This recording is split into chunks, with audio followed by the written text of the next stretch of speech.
Hello everyone, in today's video we will talk about how you learn and master a new skill. Today's video is inspired by the live stream of a YouTuber, Sean Xia, where he took up a challenge to create a course teaching others something he doesn't know. When you're challenged to do something you have no knowledge about, you can break down your learning into smaller pieces. For example, in Sean's video, the link will be provided below, he relates the principles of juggling to life in general and how to add value using these principles. Now let's pause for a moment and, using juggling as an example, break down your progress into a few smaller possible checkpoints.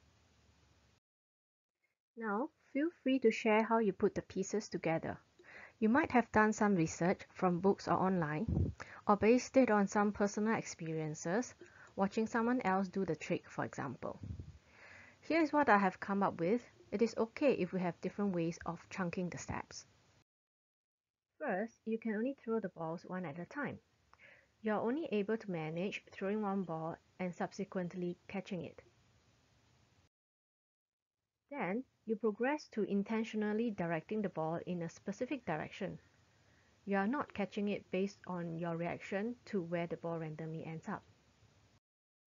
After that, you will repeat the same skill by practicing it on the other hand with a second ball. And also the intentional direction and catching. Finally, you will combine all the skills you have acquired so far and catch the ball with the opposite hand. The difficulty here would be to coordinate between the two hands. So, how is it useful to learn new things in smaller pieces before putting them together? Sometimes it is good to build on prior knowledge and extend your capabilities.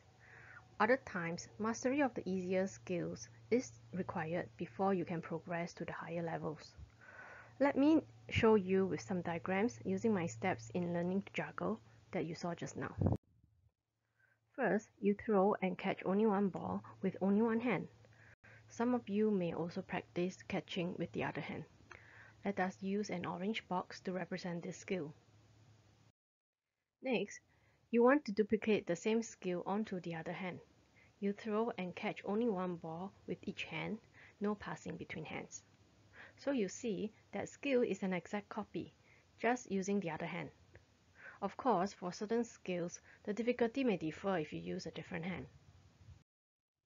Then you add in direction for one side, and then the other.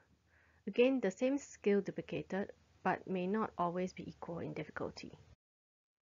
Finally, you try to combine all the skills you mastered previously and try to pass the balls by alternating hands. You will notice that putting everything together makes it a lot more difficult.